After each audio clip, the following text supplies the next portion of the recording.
वजूह अपने चेहरों को धो। और तुम क्या करते हो? बंगालियों, बिहारियों, उत्तर भारतीयों, भैया बेरादरी, तुम तो करके जाओ। जब वजू करते हो तो पहले हाथ धोते, फिर कुल्ली करते, फिर नाक में पानी डालते हो, फिर चेहरा धोते। अबे अल्लाह कह रहा है चेहरा धो। कुरान में है कि चेहरा धो, यहीं से स्टार्ट, यहीं से शुरू है। और तुम हाथ से शुरू करते हो। ये सब झुका लेगा, वो अल्लाह ने कहा है, ये रसूलुल्लाह ने कहा है।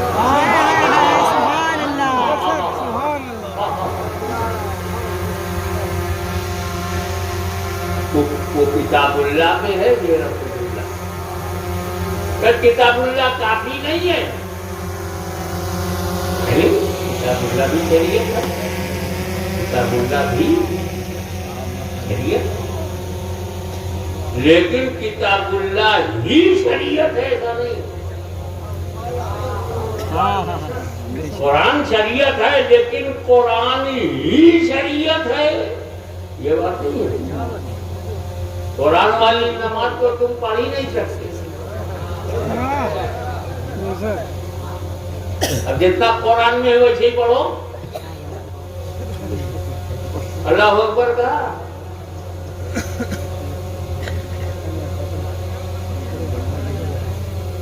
रुकू में गए, सुभान रब्बिल अज़ीम कहा, काय को कहते हैं? कुरान में नहीं है। समझना मत बोल, कुरान में नहीं है। रब्बना लकल हम्द मत बोल, कुरान में नहीं है। और जब सज्जे में जाओ सुभान रब्बिल आला, नहीं, कुरान में नहीं है। तो बैठ जाओ तैयार में, तो तैयार मत बोलना, कुरान में नहीं है। तो कैसी नमाज होगी? खड़े हुए, झटके से नीचे गए, झटके से ऊपर, झटके से सज्जे में, झटके को पढ़ना तो है नहीं, कुरान में नहीं है। और बैठते ही सलाम फेर दिया, कुरान में नहीं है। ये अल्लाह, जब तुमने नमाज को फर्ज किया तो तरीका क्यों नहीं बताया था? चुप, फर्ज मैं करूंगा, तरीका महबूब बताया।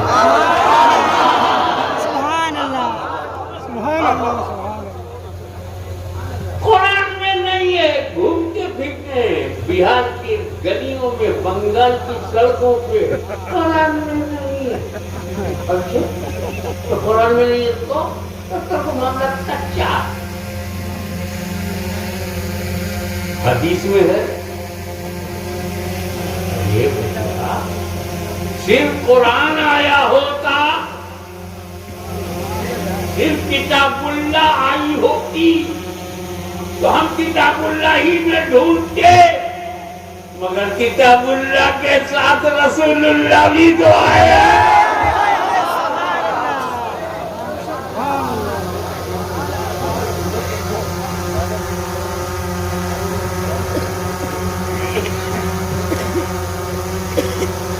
साहिबे हिदायत ने सुन्नत से बड़ी अच्छी डिफिनेशन,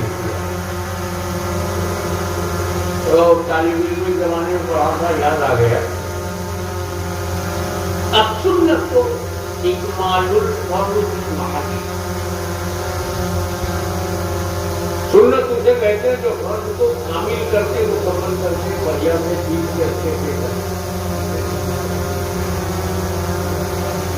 फर्ज है चेहरा धोने से शुरू करो, पर हाथ में लेना, कुल्ली करना, नाक में डालना, काय को क्यों? बोले वजू फर्ज है, पानी चेक करो पहले, वजू के लायक पानी है कि नहीं। ये तेरा बाथरूम नहीं है, चाहे जैसा पानी हो। ये तेरा वॉशरूम नहीं है, चाहे जैसा पानी हो, टंकी का हो, तालाब का हो। ये वधू है, पानी पहले चेक करो, हाथ में ले लो और देखो कलर ठीक है कि नहीं। फिर मुंह में डालो, देखो स्वाद सही है कि नहीं। फिर नाक में डालो, कहीं बदबूदार तो नहीं, सड़ा हुआ तो नहीं। और जब पानी क्लियर हो जाए तो कल से लू वजू है।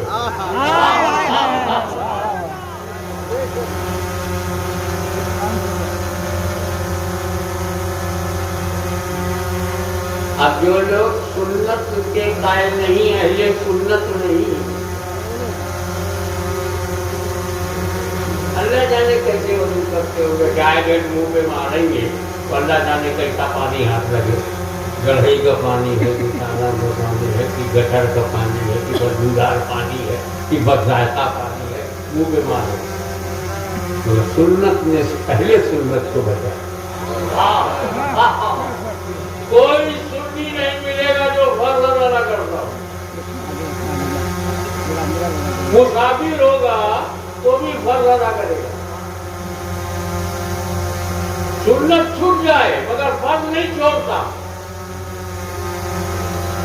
2 ही रकअत जोहर और असर की पढ़नी पड़े मगर पढ़ता है, फर्ज नहीं छोड़ता। क्या हुआ है फर्ज, खड़ा है फर्ज का। लेकिन दुनिया में कोई हमारा नाम पहले फर्ज नहीं रखता। दुनिया का बच्चा फर्ज पर अड़ा हुआ है, डटा है, लेकिन उसका नाम अहले फर्ज नहीं है, उसका नाम अहले सुन्नत है। एक बात और समझते चलिए, हम कुरान को मानते हैं कभी अहले फर्ज न हुए। हम हदीस को भी मानते हैं मगर अहले हदीस नहीं हुए।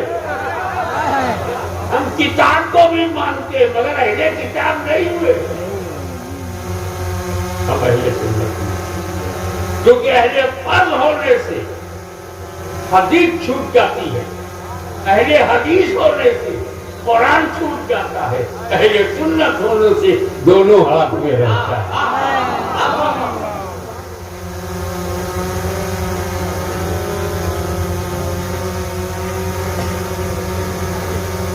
बात कर रही थी वधू की,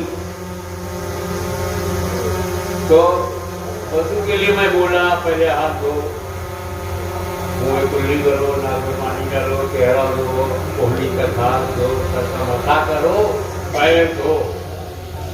इस तरतीब से वधू करना चाहिए। अब उलमाए कराम की तवज्जो, भाई मेरे अगर मैं उल्टा कर लूँ पहले पहनूं, फिर कोहनी है, फिर मथा है, फिर नाक में पानी डालूं, फिर मुंह में और सबसे लास्ट में हाथ धो, तो कैसा है? उल्टा करूं तो कैसा? बोले सुन्नत तो चली गई, वजू हो जाए। सत्य सुन्नत तो हो गया और फर्ज अदा हो गया, वधू हो जाएगा। अब उनकी समझ में नहीं आ रहा, तो जब मैंने ये कहा कि भाई उल्टा भी वधू हो जाएगा, यानी अगर आप तालाब में पोखरे में कूद पड़ो, जब मार के अपने पोखरे में कूद पड़ो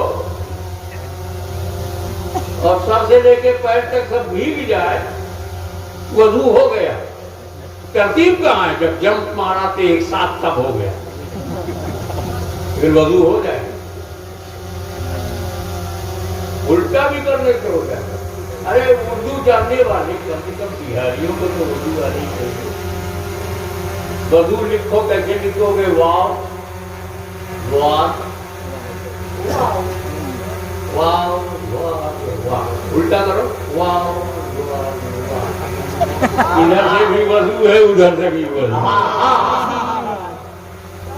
अभी इमाम आज़म अबू हनीफा की बात समझ में आई, बहुत ब्रिलियंट है।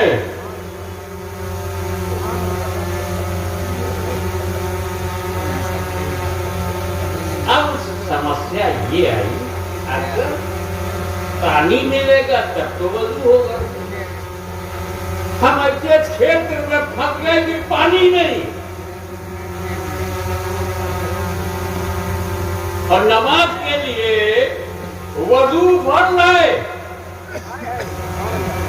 पानी नहीं, वजू नहीं, फिर नमाज का क्या हाल होगा? अरे उन्होंने कहा ये वजू जो है ये असल है, पानी मिले तो करो, और पानी ना मिले तो पता लगा वजू का नायब कौन है, वजू का असिस्टेंट कौन है, वजू का खलीफा कौन है। तो कुरान ने हमें समझा दिया तयम्मुम, तयम्मुम, तयम्मुम। और तयम्मुम जो है उसके लिए जमीन चाहिए, वजू के लिए पानी, तयम्मुम के लिए मिट्टी। और ये पूरी दुनिया दो ही हिस्सों में है, 3 भाग पानी है, 1 भाग मिट्टी है। पानी के पास हो तो वजू करो, पानी से दूर हो तो तयम्मुम करो, नमाज छोड़ने नहीं दूंगा, कोई बहाना नहीं चलेगा। आप ऐसी जगह रह नहीं सकते जहाँ पानी ना हो तो मट्टी भी ना हो, और मट्टी ना हो तो पानी ना हो। समंदर में मट्टी नहीं मिलेगी मगर पानी है, और जंगल में समंदर नहीं मिलेगा मगर मट्टी है। तो वहाँ यहाँ हो तो वजू करो, वहाँ तो तयम्मुम करो। तयम्मुम वजू का नायब है, तयम्मुम वजू का खलीफा है, यानी तयम्मुम वजू की जगह है। पावर तयम्मुम में कितना है? पावर, जो पावर वजू में। वजू करके तुम फजर, ज़ोहर, असर, मगरिब, इशा वजू करके पढ़ते हो, तयम्मुम करके भी फजर, ज़ोहर, असर, मगरिब, इशा पढ़ सकते हो। वजू करके तुम फर्ज पढ़ते हो, तयम्मुम करके भी फर्ज पढ़ सकते हो। वजू करके तुम मस्जिद में जाते हो तो तयम्मुम करके जाते हो। वजू करके तुम कुरान छूते थे, पढ़ते थे, तयम्मुम करके भी छू सकते हो, पढ़। यानी जो फायदा वजू से था वही तयम्मुम से है, क्योंकि तयम्मुम वजू की जगह है। तो जो फायदा हमें नबी से था वही फायदा वली से है, क्योंकि नबी की जगह पर वली है। तो फैजाने नबूवत, फैजाने विलायत से मिलता रहेगा।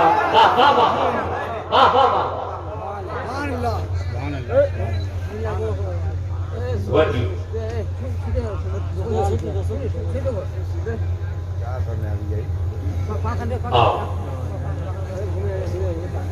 इतनी मोहब्बत से आपने जलसा किया है कि आज मेरे बोलने की कोई सीमा नहीं।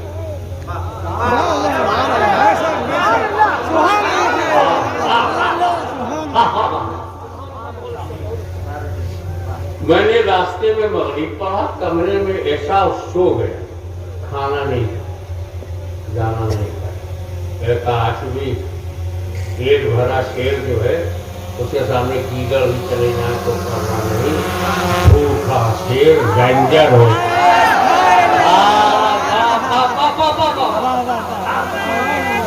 अल्लाह अकबर, अल्लाह अकबर, या रसूल अल्लाह।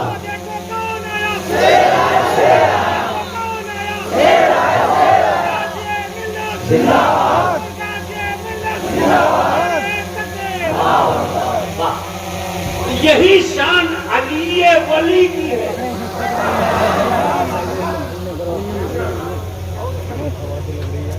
हवा लग रही है। अली का घर भी क्या घर है, इस घर का हर एक बच्चा जहाँ पैदा हुआ शेरे खुदा मालूम।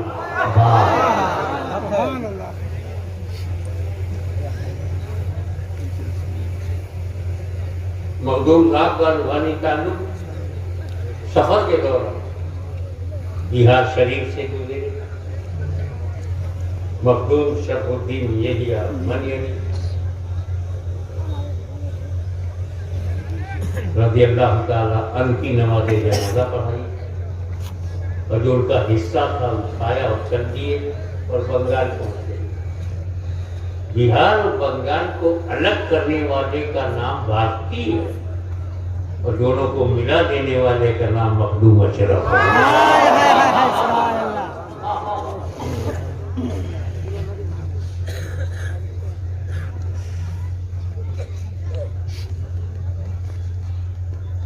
अब जहां नबी नहीं है, जिस समुदाय में नबी नहीं है वो खुदा को नहीं जानता, और जिस जमात में वली नहीं है वो नबी को नहीं जानते। जितनी तौहीन किताबों में की है वो वही लोग हैं जिनकी जमात में वली नहीं है।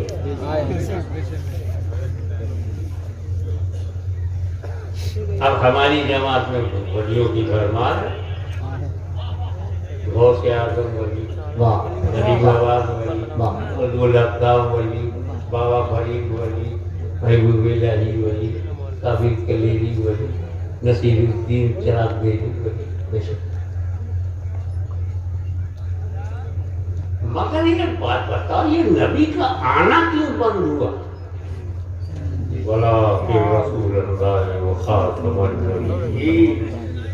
लेकिन अल्लाह के रसूल है और लास्ट एंड फाइनल प्रॉफिट, आखिरी ये अल्लाह तुमने नबी भेजा क्यों? लोगों की हिदायत के लिए।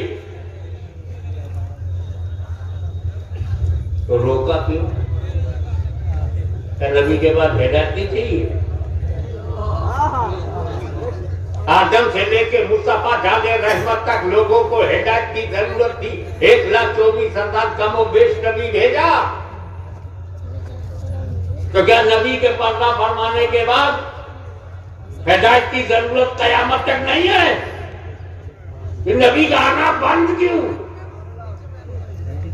उनका नबूवत का दरवाजा बंद हुआ है।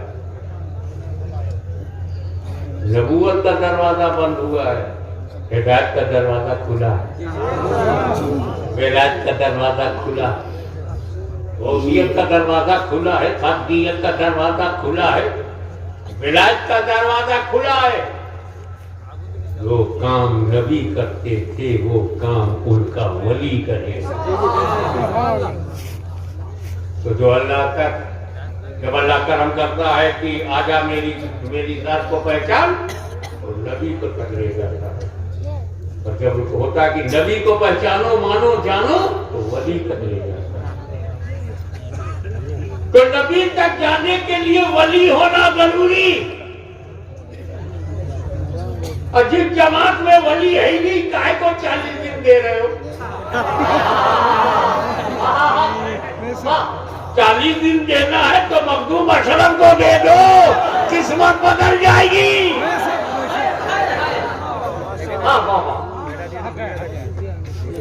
पानी का काम है वजू कराना, मिट्टी का काम है तयम्मुम करना, नबी का काम है खुदा तक ले जाना, वली का काम है नबी तक ले जाना।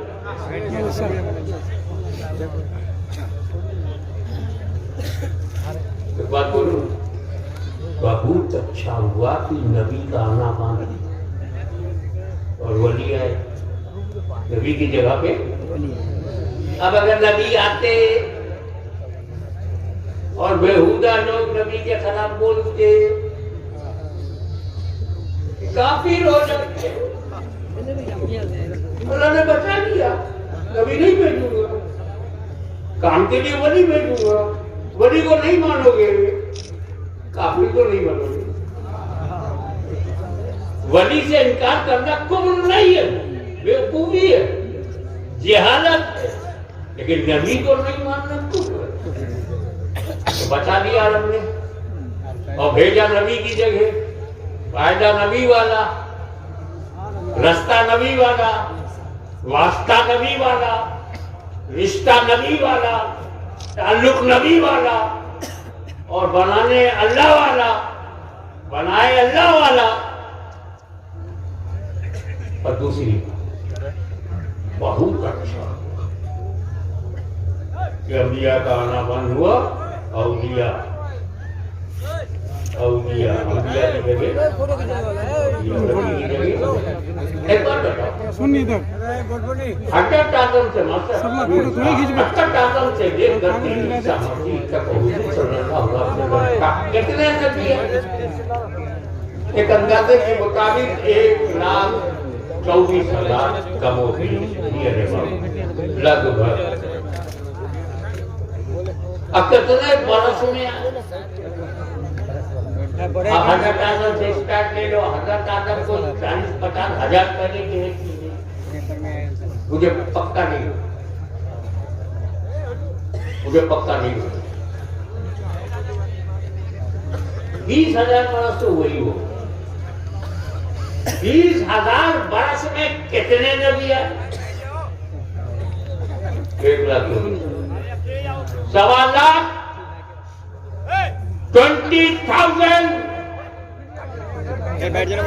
20,000 प्रॉफिट 1,24,000 पैगंबर 2,000 बरस में, 4,000 बरस में, 5,000 बरस में, 10,000 बरस में, 10,000 बरस में 10,000 साल। और दूसरी तरफ 1,24,000। अबे 10,000 साल में 1,24,000 लगभग। और जब नबी का आना बंद और नबी की जगह वली, तो अकेले बिहार में 1.25 लाख वली, अकेले बंगाल में 1.25 लाख वली। और कुछ तो शहर ऐसे हैं कि एक ही शहर में 1.25 लाख वली। तादाद बढ़ गई। 1,24,000 पैगंबर आए, बंगाल में कौन आया?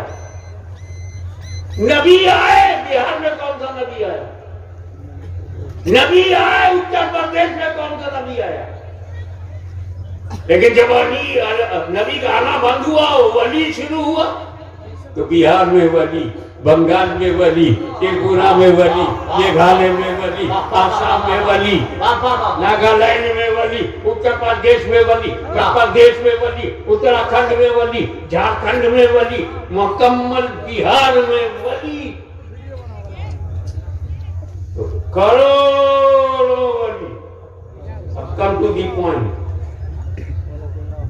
20,000 बरस में 1.25 लाख और 1,400 बरस में करोड़ों वली, घर घर वली, गांव गांव वली, कुछ चौथा में वली, आया वली, बनाया वली, सिलसिला वली, सरकारे कलाम तक वली, मुहद्दिस आजम तक वली। और फिर हर बिरादरी में वली, हर जात में वली, हर मोमिन में वली, हर समुदाय में वली, इदरीसी में वली, अंसारी में वली, कुरैशी में वली, सैयद में वली, शेख में वली, पठानों में वली। और हमारा मुजद्दिद आज़म को पक्का पठान, चलता फिरता वली और पठान, सुन्नियों की शान। वाह, ऐसा कहाँ मिलेगा पठान? भूल जाओ अफगानिस्तान। देखा आपने,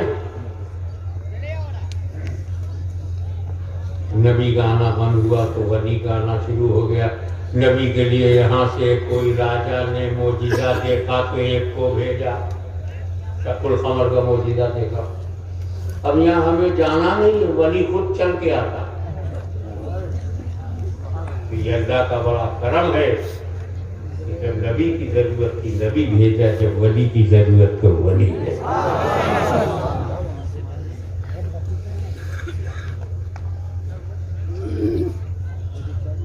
अब ये देखें, आप लोग तो किसानी करते हो ना, खेती बाड़ी भी करते हो। खेती बाड़ी करने में मुख्य बातें तीन हैं। एक तो ये कि बीज अच्छा हो, मरा हुआ ना हो, सूखा ना हो, डेड ना हो, अच्छा करो ताजा ताकतवर बीज। एक नंबर 2, जमीन धरती उसके अनुकूल हो, मट्टी फेवर में हो बीज के। तीसरी बात, वातावरण, वायुमंडल, मौसम भी उसके फेवर में। तीन बात खेती अगर आसाम की चाय को पटना में बोओगे तो पट जाएगा, पिट जाएगा, क्योंकि आसाम की चाय तो बढ़िया है, मगर पटना की जमीन दार्जिलिंग की तरह नहीं, आसाम की तरह। अगर पंजाब की बासमती चावल बिहार में बोया जाए तो बहुत मोटा निकलेगा, क्योंकि यहाँ की जमीन पंजाब की मिट्टी की तरह नहीं।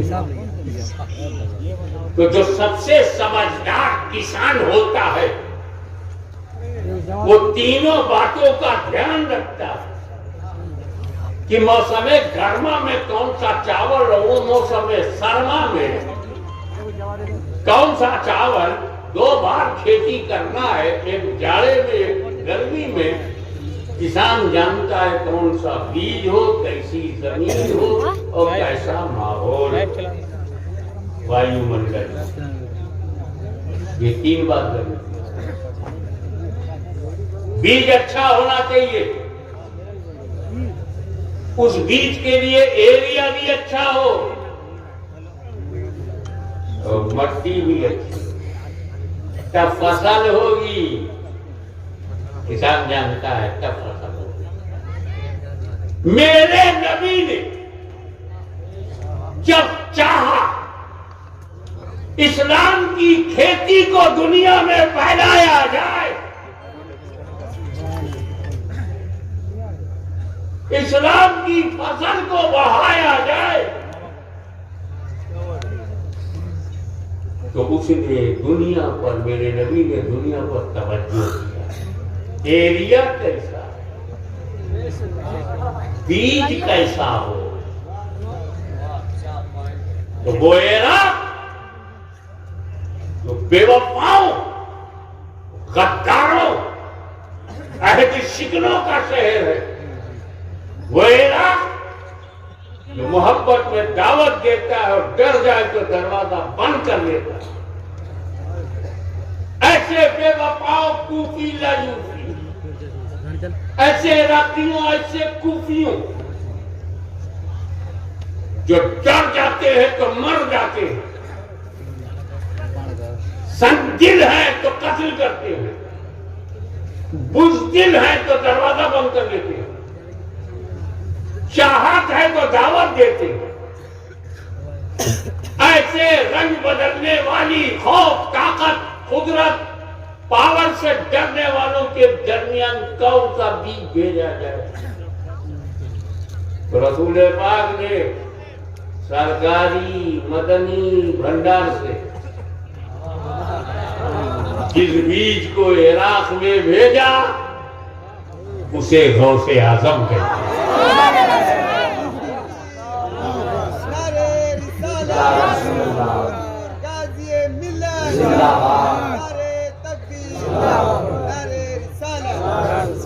इराक के बुज़दिलों, ताकत के आगे झुकने वालों, मैं मदीने से वो बीज भेजूंगा जब अब्दुल कादिर जीलानी होगा और ताकत और कुदरत का ऐसा मजहर होगा कि जिधर आंख उठा दे तकदीरें बदल जाए, जिसे निकलता हुआ सूरज सलाम करे। मेरा गौस वो गौस है जिसे सूर्य नमस्कार करता है। जब ये सूरज मेरे पीर के आगे नमस्कार करता है तो उस पीर का मुरीद काहे को सूर्य नमस्कार करेगा।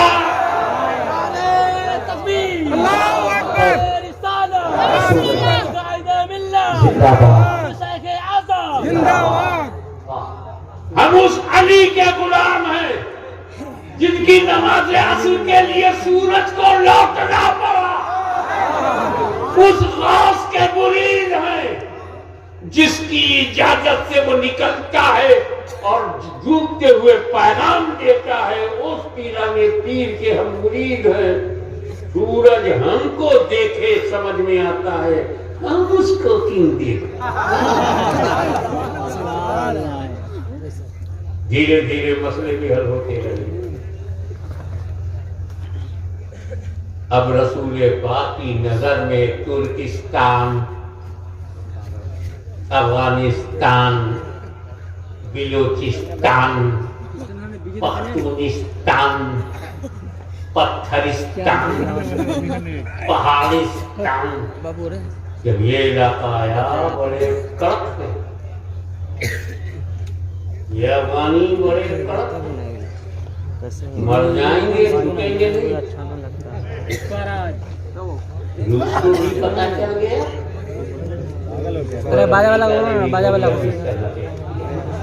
उजला वाला चार्जर ऐसी छोटा वाला मिजाज पत्थर दिल। कहता एक वाकया बताओ। दुनी मस्जिद में चटाई पे मैं रहता था 10-12 साल तक, तो ऐसे गुजर गया। छोटा वाला इधर जो है पठान है काबुली, सादा को मोहब्बत करते आया, सलाम किया। मैंने पूछा तुम्हारे कितने बच्चे हैं? बोले हजरत 2 बच्चे मेरे हैं, 2 अपनी अम्मा के। मैंने कहा ये डिवीजन तो भारत और पाकिस्तान जैसा भी है। अलग हो गए तो अलग हो गए, ये क्या है, मिक्सिंग भी है और फिक्सिंग भी। 2 बेटे मेरे हैं और 2 बेटे अपनी अम्मा के। क्या मतलब? कहा जब मेरे 2 बेटे बंदूक चलाकर शिकार कर सकते हैं तो मेरे, अभी 2 बच्चे छोटे हैं, बंदूक नहीं उठा सकते तो मेरे नहीं, अपनी अम्मा के। उसकी सोच ऐसी हो, मानसिकता ऐसी हो कि हत्या करे तो मेरा है, शिकार करे तो मेरा है, बंदूक चलाए तो मेरा नहीं तो अपनी अम्मा का है। ऐसी खोपड़ी को रास्ते पर लगाने के लिए कौन सा बीज भेजा जाए? तो मदीने के रूहानी बीज भंडार से जिस बीज को अफगानिस्तान तुर्किस्तान में भेजा गया, उस बीज का नाम सरकार नक्शबंद। कड़क जमीन के लिए कड़क सिलसिला।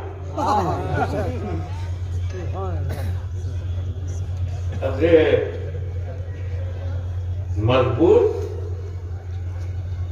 सख्त पाबंदियों वाला सिलसिला नक्शबंदिया, क्योंकि इसमें जब रसूल की मोहब्बत का नक्श बंद हो,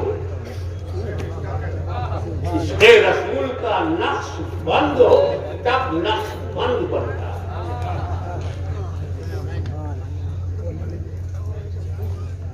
आए और उन्होंने संभाला, लेकिन जब नबी के सामने भारत का नक्शा, ये भारतवर्ष, यहाँ कौन सा बीज भेजा? ये भारत भक्ति, मुक्ति, शांति, मीत, प्रीत, गीत, संगीत, ऐसे माहौल में हमें हालत यह है कि मास्टर साहब, मैं बैठा हुआ था किचौटा शरीफ में और मेरा गेट खुला हुआ, मैंने देखा कि 4 आदमी एक लाश को ले जा रहे हैं।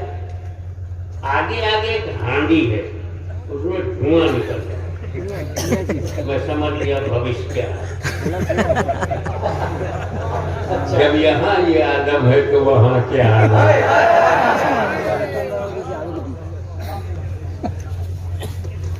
धुआं निकल रहा है, चिंगारी है आगे, तभी तो धुआं निकलेगा। और सबसे आगे एक लड़का, एक म्यूजिकल इंस्ट्रूमेंट आलय मौसीकी लिए हुए हिला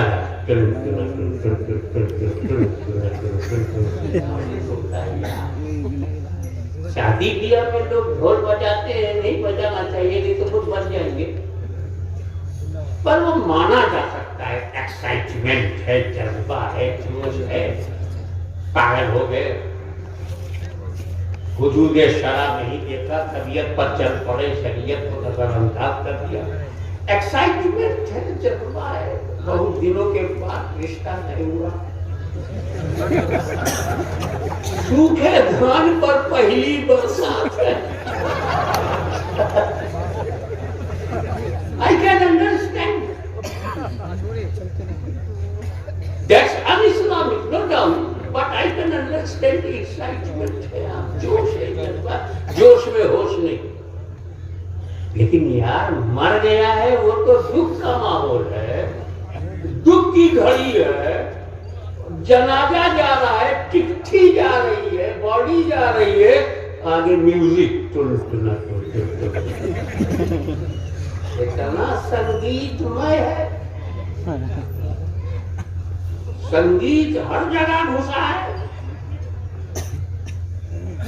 किसी भक्त का मूड है पूजा करने का, अंदर मूर्ति है, जाके पूजा करेगा, मगर सब बाद में पूजा, समर्पण, वंदना, प्रार्थना, ये सब बाद में। घुसते ही चार घंटा यानी म्यूजिक पहले, पूजा बाद। ऐसी देश की मिट्टी में, आबो हवा में जब प्रेम है, प्रीत है, भक्ति है, गीत है, संगीत, ऐसे माहौल में कौन सा बीज भेजा जाए? तो मदीने के रूहानी बीज भंडार से भारत के लिए जो बीज भेजा गया, उसे ख्वाजा गरीब नवाज कहते हैं।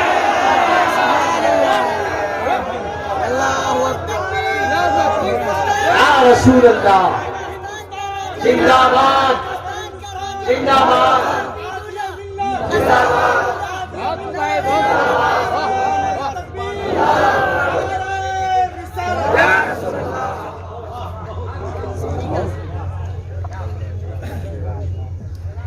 इस भारत में 2 तरह के मुसलमान बाहर से आए हैं। मिक्स मत करो, आस्तिक और होता है, नास्तिक और, मिक्स मत करो।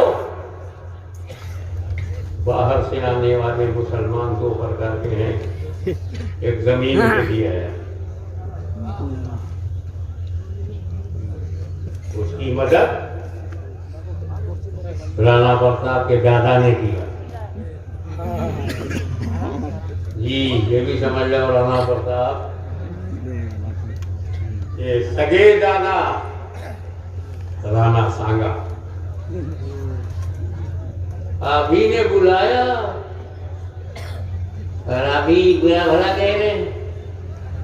2 प्रकार के मुसलमान बाहर से आए। एक जमीन के लिए, जो जमीन के लिए आया उसने युद्ध किया, चाहे मुसलमान सामने हो उससे जंग किया, चाहे हिंदू सामने उससे जंग किया। वो धर्म नहीं देख रहे थे, उन्हें जमीन चाहिए। उनका धर्म युद्ध नहीं था, जायदाद युद्ध था, प्रॉपर्टी की लड़ाई थी, हुकूमत की, सत्ता की लड़ाई थी। जमीन के लिए आया, सेना लेके आया, जो बाहर से जमीन के लिए आया, जो भी बाहर से जमीन के लिए आया, फौज लेके आया, हथियार लेके आया, तोपखाना लेके आया, टकराया, कब्जा किया, लूटा मारा, जो किया। इस पूर्वी भारत के नागरिकों को मालूम है जो जमीन के लिए आया, तलवार लेके आया, और दूसरा बाहर से भारत में आया दीन के लिए, वो किरदार लेके आया, किरदार लेके आया, पैगाम लेके आया, शांति संदेश लेके आए।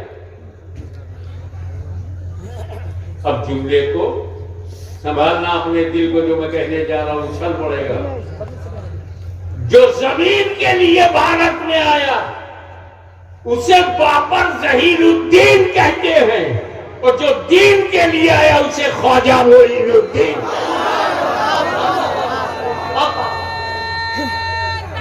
अल्लाह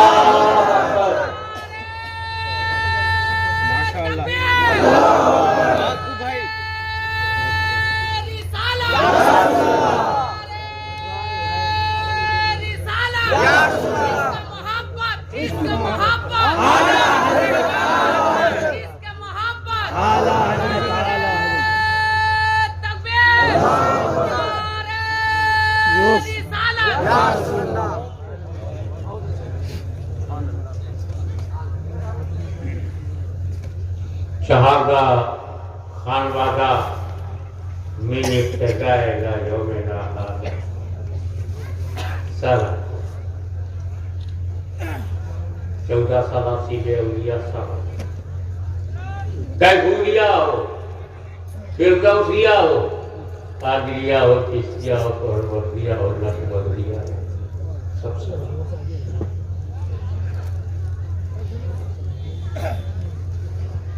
हमारी सुन्नी बड़ा समझदार है। कलमा पढ़ता है एक नबी का। अब कई नबी का कलमा पढ़ते हैं? कितना चालाक सुन्नी समझदार है। कलमा पढ़ता है एक नबी का, मानता हर नबी को। कलमा पढ़ता है एक नबी का, मानता है हर नबी को। ऐसे पीर बनाता है एक वली को, मानता है हर वली।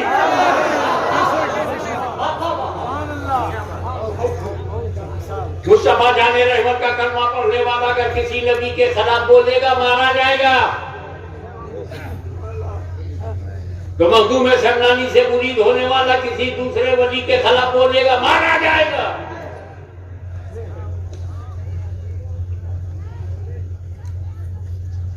सबसे ज्यादा मार खाएगा वो अशरफी जो मुहद्दिस आज़म का मुरीद हो, सरकार कला का मुरीद हो और आला हजरत का मुखालिफ हो।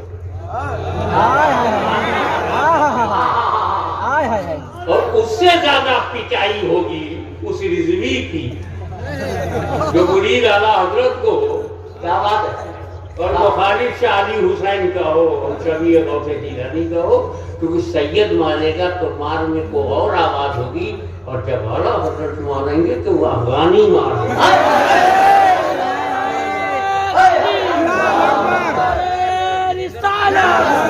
मसलके आला हज़रत हुज़ूर शेख आज़म, हुज़ूर गाइदे मिल्लत, हुज़ूर मखदूम अशरफ।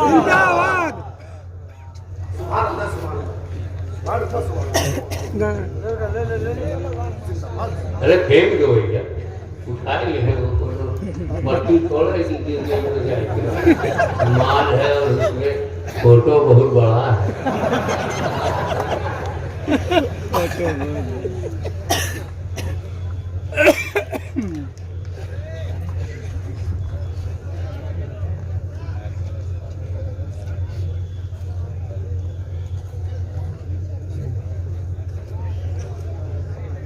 तो सिलसिले चिश्त अहले बहिश्त की एक बात मैंने कहा ना, सारे औलिया अल्लाह मेरे साथ आंखों पर। वो किठौजे का है कि बदायूं का है कि बरेली का है कि रामपुर का है कि दिल्ली का है अजमेर का है, पटना का है कि भागलपुर का है कि सीतामढ़ी? सीतामढ़ी रामपुर का हो चाहे सीतामढ़ी, बली बली। अच्छा जौन जान करा वली वली, हम सारे वलियों का एहतराम करते हैं, सलाम करते हैं और तमाम सिलसिलों की बारगाह में बादम है। शादिया और चिश्तिया और सरवर्दिया और नक्शबंदिया और शरफिया और मिसरिया और बरकातिया और सबके आगे हम बादम, ठीक है। लेकिन बट लगा है, बट एक बात सिलसिले चिश्तिया में ऐसी है तो किसी सिलसिले में नहीं। बारी और कांडी सिर्फ सिलसिले चिश्तिया में वो पाया जाता है और किसी सिलसिले में मैंने बहुत ढूंढा, नहीं मिला। आपको मिल जाएगा तो पता चलेगा, मैं उसे भी तकलीफ में शामिल करूंगा। मेरी स्टडी, मेरा अध्ययन जहां तक है कि हजारों औलियाए सिद्दीकीन में